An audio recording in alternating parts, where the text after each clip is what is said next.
penyesalan tidak datang seketika. Dan justru, disitulah banyak orang salah paham. Kamu melihat mereka pergi, tertawa, seolah hidupnya baik-baik saja. Lalu kamu bertanya dalam hati, kapan mereka sadar? Kapan mereka menyesal? Pertanyaan itu wajar, tapi Stoikisme mengajarkan satu hal yang pahit sekaligus membebaskan. Penyesalan tidak muncul saat kamu masih mengejar, menjelaskan, atau berharap. Penyesalan baru punya ruang untuk tumbuh ketika kamu berhenti sepenuhnya. Selama kamu masih ada di sana, masih merespons cepat, masih ingin dimengerti, masih memberi akses ke emosimu, mereka tidak kehilangan apapun. Bahkan jika mereka bersalah, rasa itu tumpul karena kehadiranmu menenangkan egonya. Kamu menjadi penyangga. Kamu meredam konsekuensi dari keputusan mereka sendiri. Dalam kondisi itu, tidak ada alasan bagi penyesalan untuk lahir. Yang ada hanyalah kenyamanan. Stoikisme tidak pernah mengajarkan bahwa orang akan langsung merasakan akibat dari tindakannya. Marcus Aurelius menulis bahwa banyak hal bekerja dalam diam, tidak dramatis, tidak instan. Penyesalan adalah salah satunya. Ia tidak datang dengan ledakan emosi. Ia datang pelan, seringkali terlambat, dan hampir selalu saat segalanya sudah tidak bisa diulang. Ketika kamu berhenti mengejar, sesuatu yang aneh terjadi. Bukan pada kamu, pada mereka. Ruang kosong muncul. Bukan karena kamu menghilang secara fisik, tapi karena kamu berhenti menyediakan energi. Tidak ada lagi pesan lanjutan. Tidak ada lagi penjelasan. Tidak ada lagi emosi yang bisa mereka kendalikan. Dan disitulah waktu mulai bekerja. Awalnya, mereka merasa bebas. Ini fase yang sering disalahartikan. Kamu melihatnya dan berpikir, kamu kalah. Padahal, ini hanya fase euforia semu. Stoikisme menyebutnya sebagai kesenangan jangka pendek yang tidak berakar pada kebajikan atau makna. Cepat atau lambat, euforia ini habis. Dan ketika itu terjadi, yang tersisa hanyalah keheningan. Keheningan itulah yang berbahaya. Dalam keheningan, pikiran mulai mengulang, perbandingan dimulai. Mereka mulai melihat hidup tanpa kehadiranmu, tanpa stabilitas yang dulu mereka anggap remeh. Bukan karena kamu sempurna, tapi karena kamu konsisten. Dan manusia baru menyadari nilai konsistensi saat ia hilang. Penyesalan tidak lahir dari kehilanganmu sebagai orang. Ia lahir dari kehilangan versi hidup yang lebih tenang, lebih teratur, lebih terkendali yang dulu ada karena kehadiranmu. Dan ironi terbesar adalah ini. Semakin tenang kamu sekarang, semakin dalam potensi penyesalan itu. Bukan karena kamu ingin mereka menyesal, tapi karena kamu berhenti ikut campur. Stoikisme mengajarkan untuk fokus pada apa yang berada dalam kendalimu. Kamu tidak bisa memaksa seseorang menyesal. Kamu tidak bisa menjadwalkan kesadaran orang lain. Yang bisa kamu lakukan hanyalah menarik dirimu kembali. Mengembalikan energi ke tempat yang seharusnya. Saat kamu melakukan itu, kamu berhenti menjadi peredam rasa bersalah mereka. Dan di titik tertentu, entah kapan, entah dalam bentuk apa, penyesalan itu muncul. Mungkin saat mereka melihatmu tidak lagi membutuhkan jawaban. Mungkin saat hidup mereka stagnan sementara kamu bergerak. Mungkin saat mereka menyadari bahwa kesempatan kedua tidak pernah benar-benar tersedia. Tapi satu hal pasti, saat itu datang, kamu sudah tidak lagi berdiri di tempat yang sama.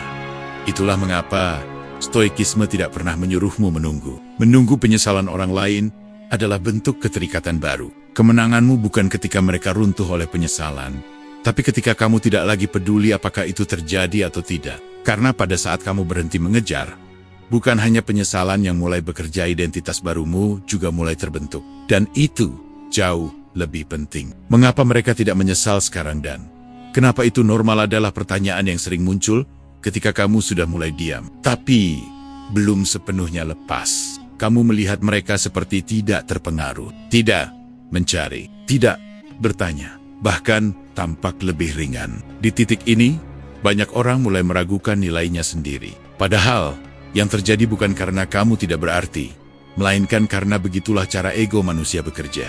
Stoikisme memahami satu hal yang sering kita tolak.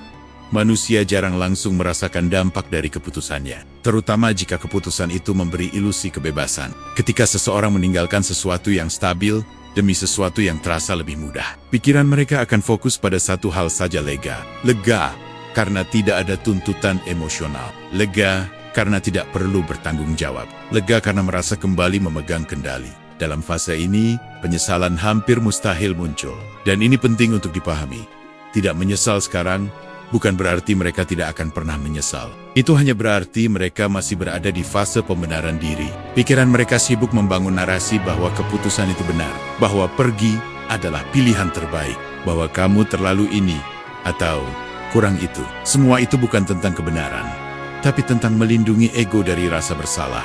Stoikisme menyebut ini sebagai mekanisme alami manusia yang belum siap menghadapi konsekuensi. Selama hidup masih terasa ringan, selama belum ada kekosongan yang benar-benar menekan, kesadaran akan ditunda. Manusia sangat pandai menunda rasa sakit bahkan sampai bertahun-tahun selama ada distraksi yang cukup. Itulah mengapa kamu sering melihat mereka tertawa lebih keras setelah pergi. Lebih terlihat hidup. Tapi stoikisme mengingatkan, jangan tertipu oleh permukaan. Kebahagiaan yang lahir dari pelarian selalu berumur pendek. Ia tidak tumbuh dari kedalaman, tapi dari pengalihan. Dan setiap pengalihan punya batas. Penyesalan membutuhkan satu kondisi utama, keheningan. Bukan keheningan fisik, tapi keheningan batin. Selama hidup mereka masih dipenuhi validasi, perhatian baru, atau pelarian lain, penyesalan tidak punya ruang untuk muncul. Bukan karena kamu tidak penting, tapi karena mereka belum sendirian dengan pikirannya sendiri. Dan disinilah banyak orang melakukan kesalahan fatal. Mereka mencoba mempercepat penyesalan itu dengan mengingatkan, dengan menjelaskan, dengan menunjukkan luka. Padahal setiap reaksi darimu justru memperpanjang fase tidak menyesal itu. Kamu memberi mereka cermin yang terlalu jelas, sehingga mereka tidak perlu bercermin sendiri. Stoikisme tidak mengajarkanmu untuk membuktikan nilai diri pada orang yang belum siap melihatnya. Justru sebaliknya, ia mengajarkan untuk menarik diri dengan tenang, membiarkan waktu dan realitas melakukan pekerjaannya. Karena kesadaran yang dipaksakan hanya melahirkan pembelaan, bukan penyesalan. Ketika nanti hidup mulai melambat, ketika euforia habis, ketika perbandingan dimulai, ketika mereka menyadari bahwa tidak semua koneksi baru memberi kedalaman, di sanalah benih penyesalan mulai tumbuh. Tapi itu bukan urusanmu lagi. Dan itu inti pelajarannya. Normal jika mereka tidak menyesal sekarang. Normal jika kamu merasa bingung melihatnya. Tapi yang tidak normal adalah jika kamu berhenti hidup hanya karena menunggu kesadaran orang lain. Stoikisme tidak memintamu untuk sabar demi mereka. Ia memintamu untuk jujur pada dirimu sendiri. Karena pada akhirnya, penyesalan mereka jika memang datang akan datang di waktu yang tidak bisa kamu kendalikan. Tapi ketenanganmu bisa dimulai sekarang. Dan itu jauh lebih berharga daripada pengakuan apapun yang datang terlambat. Waktu sering kamu anggap sebagai musuh. Karena setiap hari yang berlalu tanpa kabar, tanpa tanda penyesalan, terasa seperti bukti bahwa kamu dilupakan. Padahal stoikisme melihat waktu dengan cara yang sangat berbeda. Waktu bukan pihak yang melawanmu. Ia tidak bekerja untuk menyakitimu. Justru sebaliknya, waktu adalah kekuatan netral yang selalu mengungkap apa yang palsu dan apa yang nyata. Dan bagi banyak orang, waktu menjadi algojo bagi penyesalan yang mereka tunda terlalu lama. Saat perpisahan baru terjadi, waktu terasa cepat bagi mereka dan lambat bagimu. Mereka sibuk dengan rasa lega, dengan kebaruan, dengan distraksi. Kamu sibuk dengan refleksi, dengan kehilangan, dengan pertanyaan. Di fase ini, tampaknya waktu tidak adil. Tapi stoikisme mengajarkan bahwa keadilan waktu tidak terlihat di awalia, terlihat di akhir. Waktu bekerja seperti tekanan perlahan. Ia tidak memaksa, tidak berisik, tidak dramatis. Ia hanya menghilangkan lapisan demi lapisan. Kesenangan sementara akan habis. Validasi akan menurun. Orang-orang baru akan menunjukkan keterbatasannya. Dan ketika itu terjadi, seseorang mulai menghadapi hidup apa adanya, tanpa pelindung ilusi. Disitulah penyesalan mulai mendapat bentuk. Penyesalan tidak muncul karena satu kejadian besar. Ia muncul karena akumulasi momen kecil yang tidak lagi bisa dihindari. Saat mereka menyadari bahwa tidak ada lagi orang yang memahami kebiasaan kecil mereka. Saat keputusan hidup terasa lebih berat, karena tidak ada tempat pulang secara emosional. Saat mereka melihatmu tetap berjalan tenang, tidak reaktif, tidak mengejar. Waktu mengatur perbandingan ini, tanpa perlu kamu ikut campur. Stoikisme mengingatkan bahwa semua hal tunduk pada hukum alam, sebab dan akibat. Ketika seseorang memilih kenyamanan jangka pendek, waktu akan menagih harga jangka panjang. Bukan dalam bentuk hukuman dramatis, tapi dalam bentuk kekosongan yang sunyi. Kekosongan yang tidak bisa disalahkan pada siapapun selain diri sendiri. Dan justru karena sunyi, ia sulit ditahan. Bagi kamu, waktu melakukan pekerjaan yang berbeda. Ia membentuk jarak emosional. Ia mengendurkan keterikatan. Ia mengubah luka menjadi pemahaman. Setiap hari kamu tidak bereaksi, kamu melatih kendali. Setiap hari kamu memilih fokus pada hidupmu, kamu menguatkan identitas baru. Tanpa sadar, kamu bergerak dari berharap menjadi hadir, dari menunggu menjadi melangkah. Dan di titik tertentu, peran waktu berbalik total. Kamu tidak lagi menghitung hari. Kamu tidak lagi bertanya kapan mereka sadar. Sementara di sisi lain, justru waktu mulai menekan mereka. Perbandingan semakin jelas. Kesempatan terasa semakin tertutup. Apa yang dulu mudah diabaikan, kini sulit dihindari. Inilah saat di mana waktu menjadi algojo, bukan dengan kekerasan, tapi dengan kejujuran. Stoikisme tidak menjanjikan bahwa semua orang akan menyesal. Tapi ia menjanjikan satu hal. Tidak ada keputusan yang lolos dari konsekuensi jangka panjang. Dan kamu tidak perlu menjadi bagian dari proses itu. Tugasmu bukan menunggu kejatuhan siapapun. Tugasmu adalah hidup selaras dengan nilai. Agar apapun yang terjadi di luar dirimu, tidak mengguncang di dalam. Jika suatu hari penyesalan mereka datang, itu bukan kemenanganmu. Itu hanya bukti bahwa waktu telah menyelesaikan pekerjaannya. Dan jika itu tidak pernah datang, kamu tetap tidak kalah. Karena waktu juga telah melakukan hal yang jauh lebih penting, membebaskanmu. Banyak orang percaya bahwa penyesalan muncul karena kehilangan seseorang. Seolah-olah nilai dirimu adalah pemicu utama runtuhnya perasaan mereka. Stoikisme melihatnya dengan lebih jujur. Meski tidak selalu nyaman, penyesalan jarang datang karena kehilanganmu sebagai pribadi. Penyesalan datang saat mereka kehilangan kendali. Dan dua hal ini sangat berbeda. Selama kamu masih bisa diprediksi, selama reaksimu masih bisa ditebak, selama emosimu masih bisa disentuh kapan saja, mereka tidak benar-benar kehilangan apapun. Bahkan jika kamu tidak lagi bersama mereka, kehadiran emosionalmu masih bisa diakses. Dalam kondisi itu, kendali tetap ada di tangan mereka. Dan di mana ada kendali, di situ tidak ada penyesalan. Manusia tidak menyesali sesuatu yang masih bisa mereka jangkau. Mereka menyesali apa yang tidak lagi bisa mereka atur. Stoikisme mengajarkan bahwa kelekatan adalah bentuk kekuasaan. Bukan selalu kekuasaan yang disadari, tapi cukup untuk menenangkan ego. Selama mereka tahu kamu masih peduli, masih terganggu, masih berharap, mereka tidak pernah benar-benar kehilangan. Penyesalan mulai mendekat saat pola itu terputus. Saat kamu tidak lagi bereaksi seperti dulu. Saat pesan tidak lagi dibalas dengan emosi. Saat penjelasan berhenti. Saat kamu tidak lagi tersedia untuk mengisi kekosongan mereka. Bukan karena kamu sengaja bermain, tapi karena kamu memilih menjaga dirimu sendiri. Di titik ini, kebingungan muncul. Dan kebingungan adalah awal dari kehilangan kendali. Mereka mulai bertanya-tanya, bukan tentangmu, tapi tentang posisinya sendiri. Mengapa dia tidak seperti dulu? Mengapa aku tidak berpengaruh lagi? Pertanyaan-pertanyaan ini tidak muncul karena cinta, melainkan karena kendali yang runtuh. Stoikisme menyebut kondisi ini sebagai benturan antara ego dan realitas. Ego ingin tetap menjadi pusat. Realitas menunjukkan bahwa ia tidak lagi punya akses. Dan ketika ego kehilangan pusatnya, ia bereaksi kadang dengan menghubungi, kadang dengan menguji batas, kadang dengan diam yang penuh perhitungan. Tapi semua itu memiliki akar yang sama. Upaya terakhir untuk memastikan kendali belum sepenuhnya hilang.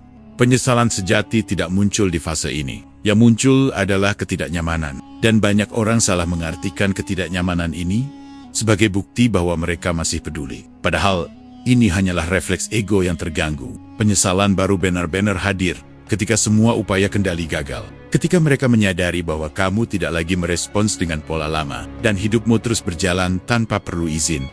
Saat itu, sesuatu runtuh di dalam diri mereka. Bukan karena kamu pergi, tapi karena mereka tidak lagi memiliki tempat untuk menancapkan pengaruh. Dan dari situlah penyesalan tumbuh, bukan sebagai emosi yang dramatis, tapi sebagai kesadaran yang sunyi. Kesadaran bahwa sesuatu yang dulu mereka anggap aman ternyata tidak permanen. Stoikisme tidak mengajarkanmu untuk menunggu momen ini. Bahkan tidak menyuruhmu berharap itu terjadi. Karena fokusmu bukan pada runtuhnya kendali orang lain, tapi pada kembalinya kendali atas dirimu sendiri. Semakin kamu berdaulat atas emosimu, semakin kecil pengaruh siapapun terhadap ketenanganmu. Dan inilah ironi terbesar. Saat mereka benar-benar kehilangan kendali, kamu sudah tidak lagi tertarik untuk melihat ke belakang. Penyesalan mereka, jikapun datang ke versi dirimu yang sudah tidak tersedia. Bukan karena kamu dingin, tapi karena kamu telah belajar satu pelajaran penting, bahwa ketenangan tidak datang dari diinginkan, melainkan dari tidak lagi bisa dikendalikan. Banyak orang mengira kemarahan adalah senjata paling menyakitkan. Suara tinggi, kata-kata tajam, reaksi emosional semua itu terlihat kuat. Tapi stoikisme justru menunjukkan kebalikannya. Marah masih memberi hubungan.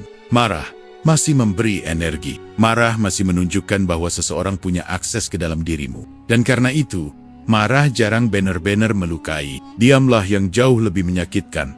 Ketika kamu marah, kamu masih hadir. Kamu masih merespons. Kamu masih terlibat dalam permainan emosional yang sama. Bagi orang yang terbiasa mengendalikan situasi lewat reaksi, kemarahan bukan ancaman, itu konfirmasi. Konfirmasi bahwa mereka masih penting, masih berpengaruh, masih mampu mengguncang batinmu. Ego mereka tidak terganggu, justru dikuatkan. Diam berbeda. Diam memutus aliran. Tidak ada energi yang bisa ditarik. Tidak ada emosi yang bisa dipancing. Tidak ada konflik yang bisa dijadikan panggung. Dan bagi banyak orang, kehilangan panggung jauh lebih menyakitkan daripada menerima amarah. Karena di balik kemarahan, selalu ada perhatian. Di balik hanya ada kehampaan. Stoikisme mengajarkan bahwa penderitaan sering muncul bukan karena apa yang dikatakan, tapi karena apa yang tidak lagi tersedia. Ketika kamu berhenti menjelaskan, berhenti membela diri, berhenti bereaksi, kamu menciptakan ruang yang tidak bisa diisi dengan narasi mereka sendiri. Mereka dipaksa berhadapan dengan pikirannya tanpa gangguan. Dan itu tidak nyaman. Diam juga menghapus ilusi kendali. Orang bisa berdebat dengan kemarahanmu, bisa memutarbalikkan, tapi diam tidak memberi pegangan. Tidak ada yang bisa dilawan, tidak ada yang bisa disalahkan, tidak ada konflik yang bisa dimenangkan. Dan di situ ego mulai gelisah. Banyak yang salah paham dan mengira diam adalah tanda lemah atau menyerah. Stoikisme melihatnya sebagai bentuk tertinggi dari kendali diri. Diam bukan berarti kamu tidak punya jawaban. Diam berarti kamu memilih tidak menyerahkan ketenanganmu pada situasi yang tidak lagi pantas. Itu bukan pelarian, itu seleksi. Dan justru karena diam tidak dramatis, dampaknya sering datang terlambat. Awalnya mereka mengira kamu hanya butuh waktu. Lalu mereka berpikir kamu akan kembali seperti biasa. Tapi ketika hari berlalu dan tidak ada reaksi, sesuatu mulai berubah. Mereka mulai merasakan kehilangan yang tidak bisa diberi nama. Bukan kehilanganmu secara fisik, tapi kehilangan akses. Dalam keheningan itu, pikiran mulai mengulang. Apakah aku sudah kelewatan? Mengapa dia tidak marah? Mengapa aku tidak lagi penting? Pertanyaan-pertanyaan ini muncul bukan karena kamu menekan mereka, tapi karena kamu berhenti menenangkan ego mereka. Diam menghilangkan penyangga emosional yang dulu kamu berikan tanpa sadar. Stoikisme tidak mengajarkan diam sebagai taktik untuk menyakiti. Ia mengajarkan diam sebagai cara untuk melindungi diri. Jika rasa sakit muncul di pihak lain, itu bukan karena niatmu, tapi karena realitas akhirnya berbicara tanpa kamu bantu. Dia membiarkan konsekuensi bekerja apa adanya. Dan pada akhirnya, diam lebih menyakitkan daripada marah. Karena dia menandai satu hal yang paling ditakuti ego manusia, ketidakrelevanan. Saat kamu marah, kamu masih terlibat. Saat kamu diam, kamu sudah melangkah pergi secara batin. Dan tidak ada yang lebih mengguncang daripada menyadari bahwa kamu tidak lagi menjadi pusat reaksi siapapun. Itulah kekuatan diam. Bukan untuk menghukum, tapi untuk menutup bab yang tidak lagi perlu dilanjutkan. Ada bagian dari penyesalan yang hampir tidak pernah diceritakan siapapun. Bukan karena tidak ada, tapi karena terlalu sunyi untuk dijelaskan. Orang membayangkan penyesalan sebagai emosi besar datang tiba-tiba, penuh rasa bersalah, mungkin disertai permintaan maaf. Stoikisme melihatnya jauh lebih halus. Penyesalan yang paling dalam justru terjadi tanpa saksi, tanpa pengakuan, dan seringkali tanpa keberanian untuk mengucapkannya. Fase pertama hampir selalu penyangkalan. Bukan penyangkalan yang keras, tapi yang lembut. Mereka berkata pada diri sendiri bahwa semuanya baik-baik saja, bahwa keputusan itu masuk akal, bahwa hidup terasa lebih ringan sekarang. Ini bukan kebohongan yang disengaja, melainkan cara pikiran melindungi diri dari rasa bersalah yang belum siap dihadapi. Selama narasi ini bertahan, penyesalan belum benar-benar hadir. Lalu datang fase perbandingan. Ini tidak pernah diumumkan. Mereka tidak akan mengakuinya. Tapi diam-diam, setiap pengalaman baru mulai dibandingkan dengan yang lama. Bukan dalam hal romantis atau nostalgia berlebihan, melainkan dalam detail kecil cara dipahami, cara didengarkan, cara merasa aman. Di titik ini, kamu tidak dirindukan sebagai sosok, tapi sebagai standar. Dan standar itu tidak mudah digantikan. Fase berikutnya adalah rasionalisasi. Ketika perbandingan mulai menekan, ego kembali bekerja. Mereka mencari alasan mengapa kehilangan itu sebenarnya tidak sepenting itu. Mereka mengingat kekuranganmu, konflik lama, atau momen-momen sulit, bukan untuk membencimu, tapi untuk menenangkan diri. Stoikisme menyebut ini sebagai upaya terakhir ego untuk mempertahankan citra diri sebelum realitas mengambil alih. Setelah itu, datang fase keheningan batin. Ini fase yang paling jarang terlihat. Tidak ada unggahan, tidak ada cerita, tidak ada drama. Justru karena terlalu sunyi, disinilah pikiran mulai jujur. Tidak lagi sibuk membuktikan apapun. Pertanyaan-pertanyaan sederhana muncul. Apa yang sebenarnya hilang? Apakah ini hanya fase? Atau aku telah menutup sesuatu yang penting? Pertanyaan ini tidak selalu punya jawaban. Tapi kehadirannya menandakan sesuatu telah retak. Penyesalan sejati tumbuh perlahan di fase ini. Bukan sebagai rasa ingin kembali, tapi sebagai kesadaran bahwa ada keputusan yang tidak bisa diulang. Dan kesadaran seperti ini sering disertai perasaan terlambat. Mereka mungkin tidak menghubungimu, bukan karena tidak peduli, tapi karena mereka tahu posisi mereka sudah berubah. Bahwa pintu yang dulu terbuka kini tidak lagi jelas keberadaannya. Stoikisme mengingatkan bahwa penyesalan paling berat bukanlah keinginan untuk memperbaiki, melainkan kesadaran bahwa kesempatan itu pernah ada dan kini tidak lagi berada dalam kendali. Ini adalah rasa yang jarang dibagi, karena tidak ada yang bisa disalahkan selain diri sendiri. Dan manusia cenderung menyimpan rasa seperti ini rapat-rapat. Kamu mungkin tidak pernah tahu phase-phase ini terjadi, dan itu tidak masalah. Stoikisme tidak meminta pengakuan dari orang lain untuk mengesahkan pertumbuhanmu. Justru semakin kamu tidak mengetahui, semakin jelas bahwa hidupmu telah bergerak ke arah yang tidak lagi saling bergantung. Penyesalan yang tidak pernah mereka ceritakan bukan cerita tentangmu, itu cerita tentang pilihan mereka sendiri. Dan jikapun cerita itu selesai dalam diam, itu tidak mengurangi nilaimu sedikit pun. Karena pada akhirnya, bukan siapa yang menyesal yang menentukan arah hidupmu, melainkan siapa yang berani melangkah tanpa perlu pengakuan. Ada paradoks yang jarang dibicarakan, tapi hampir selalu terjadi.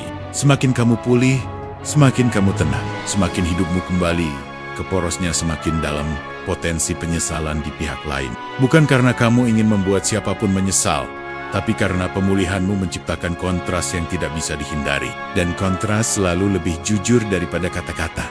Di awal, banyak orang berharap kamu runtuh. Bukan karena mereka jahat, tapi karena itu akan membenarkan keputusan mereka. Jika kamu hancur, berarti mereka benar untuk pergi. Jika kamu tidak baik-baik saja, berarti perpisahan itu wajar. Tapi ketika waktu berjalan dan kamu justru menjadi lebih stabil, lebih fokus, lebih utuh, narasi itu mulai goyah. Stoikisme mengajarkan bahwa penderitaan yang diolah dengan benar akan berubah menjadi kebajikan. Kamu tidak hanya sembuh, kamu bertumbuh. Kamu belajar menahan diri. Kamu belajar memilah apa yang layak mendapat energimu. Dan perubahan ini sering terjadi tanpa suara. Tidak ada pengumuman, tidak ada pembuktian. Justru karena sunyi, dampaknya lebih terasa. Saat mereka melihatmu tetap berjalan, hidup mulai membandingkan dirinya sendiri. Bukan kamu yang membandingkan, bukan kamu yang menunjukkan apapun. Waktu yang melakukannya. Mereka melihat hidupmu bergerak tanpa kehadiran mereka. Dan itu memunculkan satu pertanyaan yang sulit dihindari. Jika dia bisa baik-baik saja tanpaku, apa sebenarnya peranku dulu? Penyesalan tidak selalu berbentuk keinginan untuk kembali. Seringkali ia hadir sebagai rasa tertinggal. Sebagai kesadaran bahwa seseorang yang dulu mereka anggap selalu ada, kini memiliki dunia sendiri. Dunia yang tidak lagi membutuhkan validasi atau kehadiran mereka. Dan bagi ego, ini menyakitkan. Bukan karena kehilanganmu, tapi karena kehilangan posisi. Semakin kamu pulih, semakin jelas bahwa kehilangan itu tidak menghentikanmu. Justru menjadi titik balik. Stoikisme melihat ini sebagai hasil dari fokus pada hal yang bisa dikendalikan. Kamu tidak menghabiskan waktu menunggu perubahan orang lain. Kamu mengerjakan batinmu sendiri. Dan hasilnya terlihat. Meski kamu tidak bermaksud mempertontonkannya, penyesalan tumbuh dalam ruang perbandingan yang tidak seimbang. Ketika satu pihak bergerak maju dan pihak lain berputar di tempat yang sama, kesadaran mulai muncul. Mungkin mereka menyadari bahwa kebebasan yang dulu terasa manis, ternyata dangkal. Mungkin mereka menyadari bahwa kedalaman yang hilang tidak mudah ditemukan kembali. Semua ini terjadi tanpa kamu harus hadir. Yang menarik, di titik ini, kamu sering sudah tidak lagi peduli. Pemulihan membawa jarak emosional yang sehat. Kamu tidak lagi menunggu siapa yang sadar lebih dulu. Kamu tidak lagi mengukur nilai diri dari penyesalan orang lain. Dan justru ketidakpedulian inilah yang memperdalam kontras itu. Stoikisme tidak mengajarkanmu untuk menjadikan pemulihan sebagai alat pembalasan. Ia mengajarkan pemulihan sebagai kewajiban terhadap diri sendiri. Jika penyesalan muncul di pihak lain, itu hanyalah efek samping dari pilihan yang telah kamu ambil untuk hidup dengan lebih sadar. Dan pada akhirnya, semakin kamu pulih, semakin jelas satu hal. Kamu tidak pernah ditinggalkan untuk dihancurkan. Kamu dilepaskan untuk bertumbuh. Jika di sisi lain ada penyesalan yang tumbuh, itu bukan karena kamu ingin membalas, tapi karena hidup selalu jujur pada mereka yang berani bergerak maju. Ada dorongan yang sangat manusiawi ketika kita disakiti. Keinginan untuk membalas, bukan selalu dengan cara kasar, tapi dengan cara yang halus. Ingin dilihat, ingin diakui, ingin orang lain sadar bahwa mereka salah. Stoikisme berdiri berseberangan dengan dorongan ini, bukan karena ia menolak keadilan, tapi karena ia memahami sesuatu yang lebih dalam. Membalas berarti tetap terikat, dan keterikatan adalah bentuk lain dari kehilangan kendali. Stoikisme tidak mengajarimu menjadi pasif atau lemah. Ia mengajarimu untuk memilih medan yang tepat. Marcus Aurelius menulis bahwa balasan terbaik bukanlah menyamai keburukan orang lain, melainkan menolak untuk dirusak olehnya. Saat kamu membalas, bahkan dengan cara paling elegan sekalipun, kamu masih menjadikan tindakan mereka sebagai pusat responsmu. Hidupmu masih berputar di sekitar apa yang mereka lakukan. Membiarkan alam bekerja berarti melepaskan kebutuhan untuk mengatur hasil alam. Dalam pandangan Stoik, bukan sekadar alam fisik, tapi hukum sebab akibat yang mengatur kehidupan manusia. Setiap pilihan membawa konsekuensi. Tidak selalu cepat, tidak selalu terlihat, tapi selalu tepat. Ketika seseorang memilih menghindar dari tanggung jawab, alam akan menghadirkan kekosongan. Ketika seseorang memilih kenyamanan sesaat, alam akan menagih ketahanan jangka panjang. Yang sering kita lupakan adalah bahwa balas dendam justru mengganggu proses ini. Dengan membalas, kamu ikut campur dalam pembelajaran yang seharusnya mereka alami sendiri. Kamu menjadi peredam konsekuensi. Kamu memberi distraksi, konflik, atau drama sesuatu yang bisa mereka fokuskan alih-alih menghadapi pilihan mereka sendiri. Stoikisme menyarankan sebaliknya. Mundur dengan tenang, dan biarkan realitas berbicara. Membiarkan alam bekerja bukan berarti berharap orang lain jatuh. Itu berarti menerima bahwa kamu tidak bertanggung jawab atas kesadaran siapapun selain dirimu sendiri. Kamu tidak ditugaskan untuk membuka mata orang lain. Kamu ditugaskan untuk hidup selaras dengan nilai. Terlepas dari bagaimana orang lain bertindak, ada ketenangan yang muncul ketika kamu berhenti ingin menang di mata orang lain. Karena kamu sadar bahwa kemenangan sejati tidak membutuhkan saksi. Ia terasa di dalam saat pikiran tidak lagi sibuk merancang skenario. Saat emosi tidak lagi naik turun karena harapan tersembunyi. Di titik ini, kamu tidak pasrah. Kamu berdaulat, dan menariknya, justru ketika kamu benar-benar melepaskan keinginan untuk membalas, konsekuensi seringkali mulai terlihat. Bukan karena kamu menunggu, tapi karena alam tidak tergesa-gesa. Ia bekerja dengan presisi yang tidak emosional. Orang mulai menghadapi hasil dari pilihannya sendiri, tanpa perlu kamu dorong. Stoikisme tidak pernah menjanjikan bahwa semua orang akan belajar, tapi ia menjanjikan bahwa kamu akan bebas ketika berhenti merasa bertanggung jawab atas pembelajaran itu.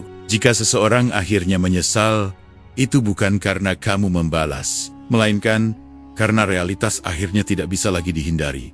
Dan jika penyesalan itu tidak pernah datang, kamu tetap tidak kehilangan apapun. Karena hidupmu tidak dibangun di atas pengakuan orang lain, melainkan di atas integritas terhadap dirimu sendiri. Itulah inti stoikisme.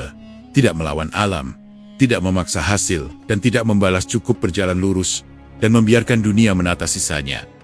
Pertanyaan berapa lama hampir selalu lahir dari luka yang belum sepenuhnya tenang. Karena di baliknya, ada harapan tersembunyi. Semoga suatu hari nanti mereka merasakan apa yang aku rasakan. Stoikisme tidak menertawakan harapan ini, tapi ia mengajakmu melihatnya dengan jujur. Bukan untuk menyalahkan, melainkan untuk membebaskan. Karena jawaban paling jujur adalah ini. Tidak ada waktu yang pasti, dan penyesalan tidak bekerja berdasarkan jadwal emosimu. Sebagian orang menyesal cepat, sebagian sangat lambat, dan sebagian lagi tidak pernah menamainya sebagai penyesalan, meski hidupnya diam-diam hancur. Stoikisme mengajarkan bahwa waktu penyesalan sangat bergantung pada ego. Semakin besar ego seseorang, semakin lama ia menghindari kenyataan. Ego menunda rasa bersalah dengan pembenaran, distraksi, dan kebisingan. Tapi penundaan bukan penghapusan. Ia hanya menumpuk hutang batin. Ketika orang bertanya kapan penyesalan itu menghancurkan mereka, seringkali yang dibayangkan adalah kehancuran yang dramatis. Tangisan, pengakuan, permintaan maaf, stoikisme kembali membumi. Kehancuran yang paling nyata jarang terlihat dari luar. Ia muncul sebagai stagnasi, sebagai kekosongan yang tidak bisa diisi, sebagai hidup yang terus berjalan, tapi terasa tidak pernah benar-benar sampai. Penyesalan menghancurkan bukan dengan ledakan, tapi dengan penggerusan, sedikit demi sedikit. Saat perbandingan mulai muncul dan tidak lagi bisa dihindari, saat pilihan-pilihan hidup terasa makin sempit, saat mereka menyadari bahwa beberapa pintu tertutup bukan karena dunia kejam, tapi karena waktu telah berjalan tanpa mereka sadari. Dan disinilah ironi terbesarnya. Ketika penyesalan itu akhirnya mencapai titik terdalamnya, seringkali kamu sudah tidak lagi ada di dalam cerita mereka. Bukan karena kamu sengaja menghilang, tapi karena hidupmu sudah bergerak. Kamu tidak lagi menunggu kejatuhan siapapun. Kamu tidak lagi mengukur hari berdasarkan kesadaran orang lain. Stoikisme menegaskan, satu hal penting, menunggu penyesalan orang lain adalah bentuk penderitaan tambahan yang kita ciptakan sendiri. Kamu menggantungkan kedamaian pada sesuatu yang berada di luar kendalimu. Dan setiap hari kamu menunggu, kamu menunda hidupmu sendiri. Itu harga yang terlalu mahal untuk dibayar demi kemungkinan yang belum tentu datang. Jika penyesalan itu menghancurkan mereka, biarlah itu menjadi urusan antara mereka dan waktu. Kamu tidak ditugaskan untuk menyaksikannya. Kamu tidak perlu hadir sebagai saksi atau penerima pengakuan, karena nilai dirimu tidak pernah bergantung pada apakah orang lain sadar atau tidak. Pertanyaan yang lebih stoik bukan berapa lama sampai mereka hancur, tapi berapa lama lagi aku mau menunda ketenanganku. Dan ketika pertanyaan itu dijawab dengan jujur, sesuatu bergeser, fokus berpindah, energi kembali ke tempatnya. Karena pada akhirnya, kehancuran sejati bukan ketika seseorang menyesal terlambat. Kehancuran sejati adalah ketika kamu membiarkan hidupmu berhenti hanya untuk menunggu itu terjadi. Ada satu kebenaran yang jarang disadari sampai semuanya benar-benar berlalu. Ketika penyesalan mereka akhirnya datang, kamu sudah bukan orang yang sama. Bukan karena kamu mengeras, bukan karena kamu menjadi dingin, tapi karena waktu dan jarak telah mengubah cara kamu berdiri di dunia. Stoikisme melihat perubahan ini bukan sebagai kehilangan empati, melainkan sebagai pertumbuhan yang tak bisa dibatalkan. Penyesalan selalu datang terlambat, bukan karena orang lain sengaja menunda, tapi karena kesadaran manusia bergerak lebih lambat daripada konsekuensi. Sementara itu, hidup tidak menunggu. Kamu terus berjalan, awalnya terseok, lalu perlahan lebih stabil. Sampai akhirnya kamu tidak lagi berjalan karena terpaksa, tapi karena kamu memilih arah. Di awal, kamu mungkin berharap jika mereka sadar, segalanya bisa kembali. Tapi stoikisme mengajarkan bahwa kita tidak pernah benar-benar kembali ke titik yang sama. Setiap pengalaman mengubah struktur batin. Luka yang kamu lewati tanpa balas dendam, tanpa penjelasan berlebihan, telah membentuk batas baru.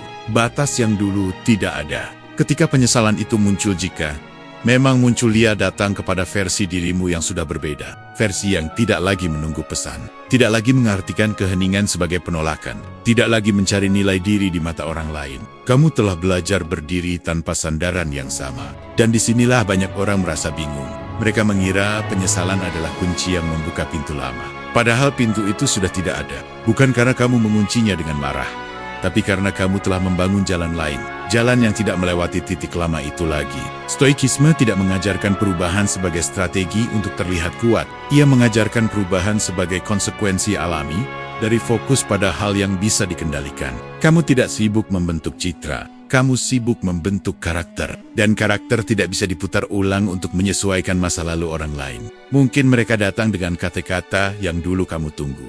Mungkin dengan penjelasan yang dulu kamu cari. Tapi kini, kata-kata itu terasa ringan, bukan karena tidak tulus, tapi karena kebutuhanmu sudah berubah. Kamu tidak lagi haus akan klarifikasi. Kamu sudah berdamai tanpa itu. Ini bukan kemenangan yang dirayakan. Tidak ada rasa puas melihat orang lain menyesal. Yang ada hanyalah kejelasan bahwa kamu telah melewati fase di mana hidupmu bergantung pada respon siapapun. Dan kejelasan seperti ini tidak datang secara tiba-tiba.